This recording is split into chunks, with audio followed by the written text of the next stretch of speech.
मैं हूं आपका ऑनलाइन ट्यूटर शाहब इस्लाम और वेलकम करता हूं अपने यूट्यूब के चैनल के ऊपर एक दफ़ा फिर से। और आज की इस क्लास के अंदर एमएस वर्ड नहीं बल्कि फ़ोटोशॉप के अंदर मैं आपको पिक्चर डिज़ाइनिंग के बारे में बताने जा रहा हूं। पिक्चर डिज़ाइनिंग किस तरह से हम फ़ोटोशॉप में करेंगे आज की इस वीडियो के अंदर मैं बताऊंगा। और पिक्चर फेदर ऑप्शन और पिक्चर के ऊपर अगर बैकग्राउंड ब्लर वगैरह करना है हमें तो वो किस तरह से हम कर सकते हैं आज की इस क्लास में हम सीखेंगे। तो आइए आज की इस क्लास का स्टार्ट करते हैं। एडोब फोटोशॉप को ओपन करेंगे और यहाँ जो एडोब फोटोशॉप वर्जन है जिसकी पहले मैंने एक दो वीडियो बनाई है वो भी आप देख सकते हैं। बेसिक टू बिगनर और स्टार्ट फॉर बिगनर के नाम से है वो वीडियो, आप ज़रूर देखें जिसमें बेसिक इंट्रोडक्शन मैंने दिया था। और आज इस क्लास के अंदर मैं आपको बता रहा हूँ कि पिक्चर के ऊपर हम फेदर ऑप्शन किस तरह से यूज़ में ले सकते हैं और सिलेक्शन वगैरह जो हम बनाते हैं उसमें फेदर का क्या काम होता है और किस तरह से पिक्चर एडिटिंग वगैरह हम अच्छी कर सकते हैं, यानी जो सिलेक्शन वगैरह हम बनाएंगे।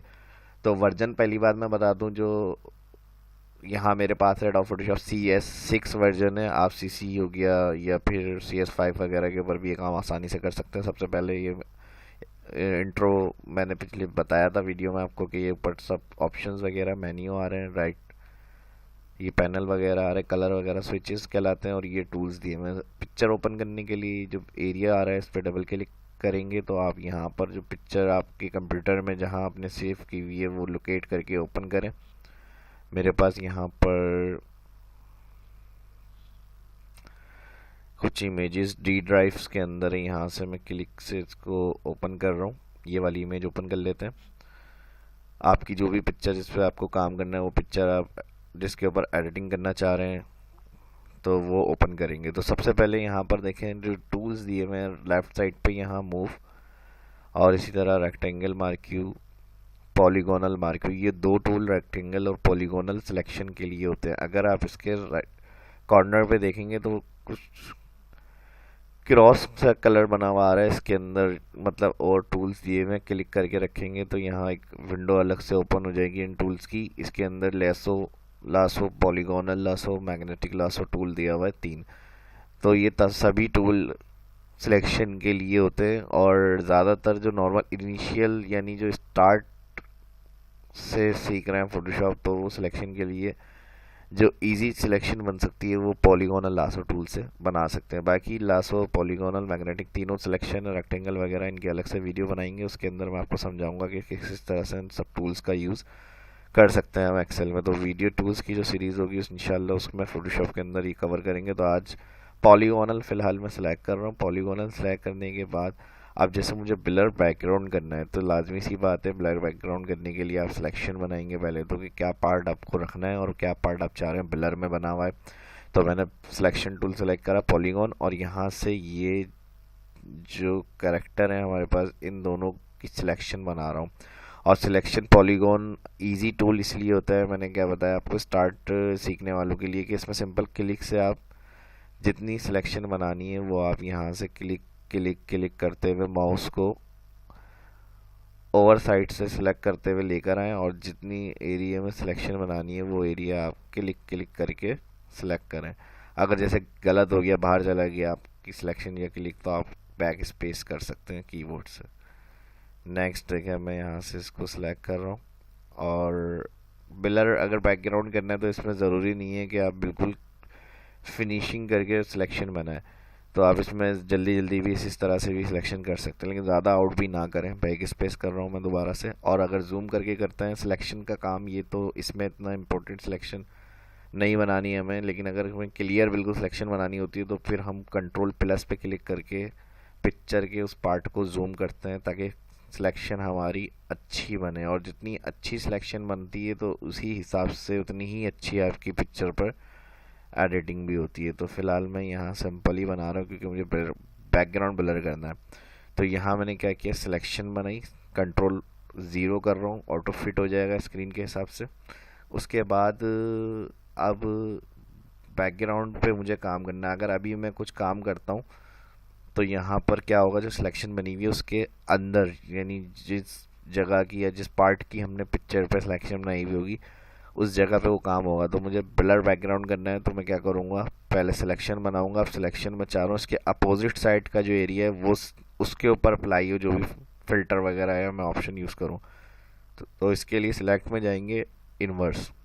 अभी देखें, पहले मैं इसमें भी समझा देता हूँ कि अगर सिंपल सिलेक्शन बना के डायरेक्टली, ये भी हो सकता है कि हम जो सिलेक्शन बनाई हुई है इसी के अंदर काम करने हैं, तो आप इसके अंदर भी कर सकते हैं। जैसे आपने देखा होगा बास करेक्टर वगैरह पार्ट जो होते हैं वो हाईलाइट हुए हुए होते हैं, ब्लर वगैरह हुए हुए होते हैं, तो वो इसी तरह होता है। जैसे मैं यहाँ से ले रहा हूँ गजियन ब्लर, ये इस तरह से देखें हमें ये नज़र नहीं आ रहे हैं, लेकिन मैंने क्या बताया, मुझे सिलेक्शन के क्रॉस करना है, यानी जो आउटसाइड एरिया उसके काम करना है। तो सिलेक्ट, मेन्यू में आए और यहाँ पर इनवर्स, इसकी शॉर्टकट की दी हुई है आपको control shift I, shift control I.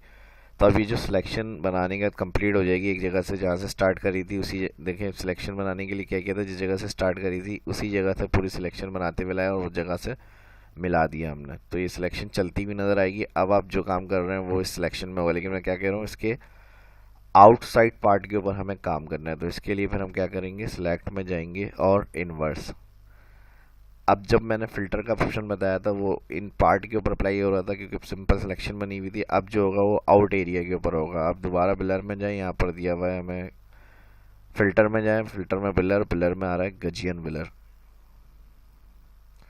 ये देखें यहाँ पे इस तरह से अब जो पार्ट था वो आपका ब्लर होकर बैकग्राउंड आ रहा है। और इसका यहाँ रेडियस सेटिंग दी हुई है, इसको डार्क करना है, ज़्यादा लाइट रखना है तो ये भी आप इजी, लाइट बैकग्राउंड करना है, डार्क करना है, ये भी आप कर सकते हैं। ओके ओके कर देंगे तो ये देखें बैकग्राउंड ब्लर होकर आ गया यहाँ पे हमारा। और ब्लर करने के मज़ीद ऑप्शन भी दिए हुए हैं, अगर इसको आप क्लियर करना चाह रहे हैं तो कंट्रोल जेड कर लें, कंट्रोल जेड करेंगे बैक हो गया, दोबारा से फ़िल्टर में ही जाएं, ब्लर में ही जाएं। और दूसरा मोशन ब्लर होता है, इसको भी यूज़ कर सकते हैं। इसमें आपको एंगल दिए हुए हैं,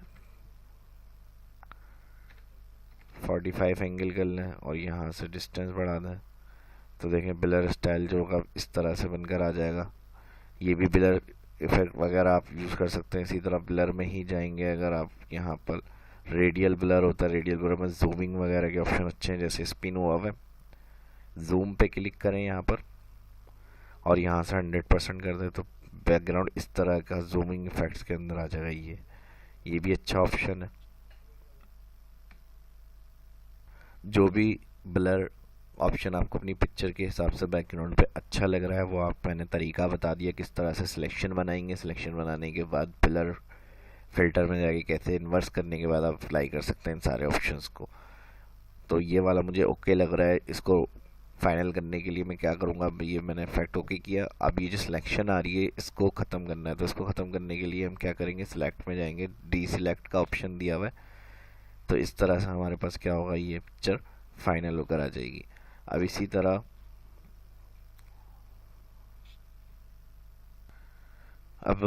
तरह जो ओरिजिनल पिक्चर थी इसके ऊपर हमने ब्लर इफेक्ट अप्लाई किया हुआ है। तो अगर मैं इसको क्रॉस करके दोबारा ओपन करना चाह रहा हूँ तो पिक्चर ये चाह रहा हूँ मैं इस तरह के इफेक्ट में आ जाए तो मैं यस कर दूंगा। नहीं तो इसका ऑप्शन ये होता है कि आप जब किसी भी पिक्चर पे कोई इफेक्ट देते हैं या एडिटिंग करते हैं तो उसको फाइनल करने के लिए फाइल में उसको सेव एस करा लें अलग एक और दफ़ा।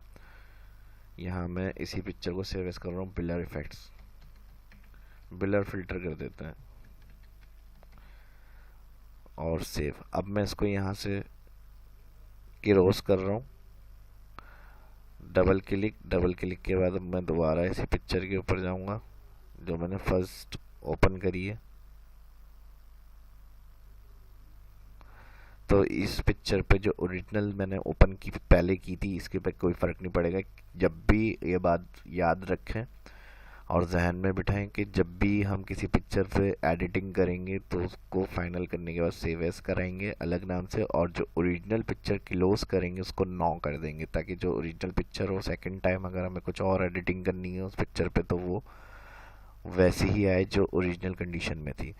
तो अब इसके ऊपर जो मैं बता रहा हूँ फेदर बता रहा हूँ। जैसे हमने सिलेक्शन बनाई तो कॉर्नर अक्सर एडिट करते वक्त ऐसे होते कि क्लियर नहीं हो रहे होते, तो इसके लिए फिर ज़रूरी होता है कि हम यहाँ से फेदर रखें। अब फेदर तो वो अलग मैं फिर डिस्कस करूँगा ऑप्शन जब पिक्चर हम कटिंग करके कहीं और किसी पिक्चर पर सेट करेंगे। इसके ऊपर अगर हमें फेदर से कोई इफेक्ट्स वगैरह बनाना है, कंट्रोल प्लस मैंने बताया जूम के लिए, इसका जूम बढ़ा लेते हैं कंट्रोल प्लस से, कंट्रोल 0 कर रहा हूँ ऑटो फिट। इसके अलावा आप यहाँ पर देखें, मैंने बताया था रेक्टेंगल और पॉलीगोनल ये सब सिलेक्शन के टूल हैं, तो इसको सिलेक्ट करें और यहाँ दिया हुआ है एलिप्टिकल। इसके राउंड एलिप्टिकल जो होता है राउंड सर्किल टाइप का होता है, इस तरह ड्रॉ किया हमने यहाँ पर एक सर्किल। ड्रॉ करने के बाद अब फेदर से अगर हमें पिक्चर डिज़ाइन करनी है, इफेक्ट देना है, वो मैं आपको बता रहा हूँ। तो सबसे पहले हमने क्या किया, ओवल सर्किल ड्रॉ किया। सर्किल ड्रॉ करने के बाद सिलेक्ट में जाएंगे। आउटसाइड एरिया काम करने के लिए मैंने बताया था इन्वर्स, यानी अब जो हम इफेक्ट देंगे वो आउटसाइड एरिया पाए, तो पहले आप सिलेक्शन बनाएं और इन्वर्स करें और फिर सिलेक्ट में ही जाएं, मॉडिफाई में जाएं, फेदर। फेदर अब यहाँ पर जो बाय डिफ़ॉल्ट आ रहा है वो 5 आ रहा है, इसको बढ़ा के 45 कर दें। ओके। और कलर जो आ रहा है यही सेट फोरग्राउंड कलर, या अपनी मर्ज़ी से कोई कलर बनाना है तो आप यहाँ से इस तरह सेलेक्ट करके बना सकते हैं, या कोई पिक्चर के हिसाब से कलर करना चाह रहे हैं तो वो भी कर सकते हैं। ये वाला कलर बनाया मैंने। Okay. Alter back space colour fill करने के लिए होता है। देखें, एक अच्छा सा जो कलर आपने सेलेक्ट किया होगा उसका इस तरह का डिज़ाइन जैसे शेडिंग स्टाइल का होता है, वो फेदर की मदद से हमने पिक्चर के ऊपर दिया है, यानी आउटसाइड एरिया के ऊपर। और आउटसाइड एरिया पे कैसे आया वो मैंने बता दिया था आपको जब सिलेक्शन बनाते हैं, यानी रेक्टेंगल या ओवल। और उसको ड्रॉ करने के बाद आप इन्वर्स क्लिक करेंगे तो पिक्चर का जो आउटसाइड एरिया होगा उसके ऊपर ये इस तरह का फेदर देने के बाद शेड बन के आ जाता है। कंट्रोल डी सिलेक्शन ख़त्म करने के लिए शॉर्टकट की, या फिर सिलेक्ट मेन्यू में जाकर आप डी सिलेक्ट भी कर सकते हैं। इसी की मैंने शॉर्टकट की बताई है, कंट्रोल डी। तो ये एक इस तरह का इफेक्ट बनकर आ जाएगा। और अभी मैंने आपको बताया है कि जब भी पिक्चर पे किसी भी एडिटिंग करेंगे आप उसको फाइनल अपने पास प्रोजेक्ट सेव करने के लिए सेव एज अलग तरीके से करवाएं। फेदर सेव और इसको क्लोज कर देंगे ताकि जब नेक्स्ट टाइम आप उसी पिक्चर को ओपन करें तो वो वैसी ही रहे जैसी ओरिजिनल पिक्चर थी।